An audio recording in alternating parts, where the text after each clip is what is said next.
Hello friends, ओम श्री गणेशाय नमः।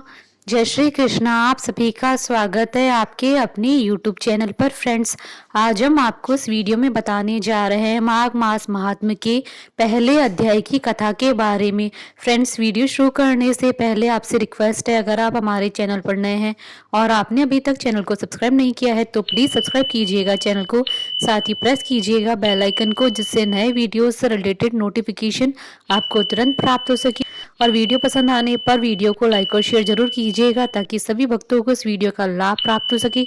और कमेंट बॉक्स में जय श्री कृष्ण जरूर लिखिएगा। माघ मास महात्म्य पहला अध्याय प्रारंभ।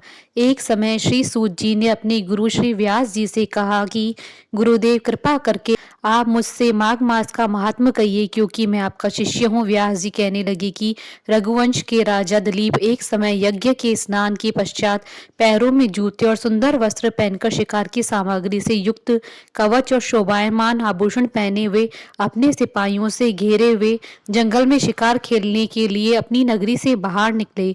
उनके सिपाही जंगल में शिकार के लिए मृग, व्याघ्र, सिंह आदि जंतुओं की तलाश में इधर उधर फिरने लगे।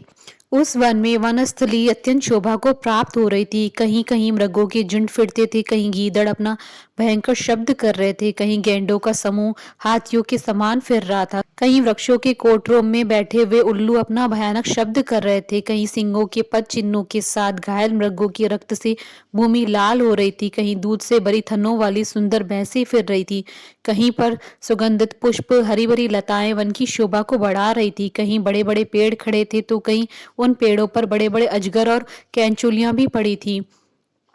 उसी समय राजा के सिपाहियों के बाजे की आवाज सुनकर एक मृग वन से निकलकर भागने लगा और बड़ी बड़ी चौकड़ियां भरता हुआ आगे बढ़ा। राजा ने उसके पीछे अपना घोड़ा दौड़ाया, परंतु मृग पूरी शक्ति से भागने लगा।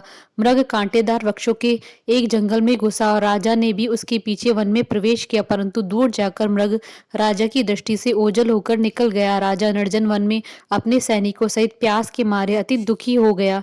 दोपहर के समय अधिक मार्ग चलने से सैनिक थक गए और घोड़े रुक गए। कुछ देर बाद राजा ने एक बड़ा भारी सुंदर सरोवर देखा, जिसके किनारों पर घने वृक्ष थे। इसका जल सज्जनों के हृदय के समान स्वच्छ और पवित्र था। सरोवर का जल लहरों से बड़ा सुंदर लगता था। जल में अनेक प्रकार के जल जंतु, मछलियां आदि स्वच्छंदता से इधर उधर फिर रही थी। दुष्टों के समान निर्दयी चित्त वाले मगरमच्छ भी थे। किसी किसी जगह लोभी के समान सेमाल भी पड़ी हुई थी। जैसे विपत्ति में पड़े हुए लोगों के दुखों को हरने वाले दानी पुरुष के समान यह सरोवर अपने जल से सबको सुखी करता था, जैसे मेघ चातक के दुख को हरता है। इस सरोवर को देखकर राजा की थकावट दूर हो गई।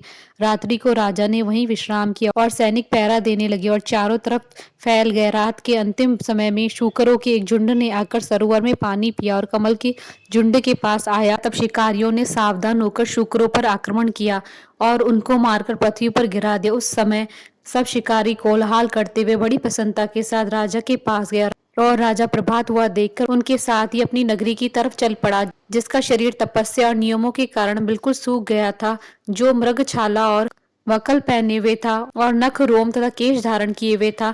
राजा ने ऐसे घोर तपस्वी को देखकर बड़े आश्चर्य से उनको प्रणाम किया और हाथ जोड़कर खड़ा हो गया। तपस्वी ने राजा से कहा कि हे राजन, इस पुण्य शुभ माघ में इस सरोवर को छोड़कर तुम यहाँ से क्यों जाने की इच्छा करते हो? तब राजा कहने लगे कि महात्मा, मैं तो माघ मास में स्नान के फल को कुछ नहीं जानता, कृपा करके आप विस्तार पूर्वक बताइए। इति श्री माघ मास महात्मा पहला अध्याय संपूर्ण। बोलिए भगवान विष्णु जी की जय, सनातन धर्म की जय। हमारे साथ इस वीडियो में अंत तक बने रहने के लिए आपका धन्यवाद। ओम श्री गणेशाय नमः। जय श्री कृष्ण।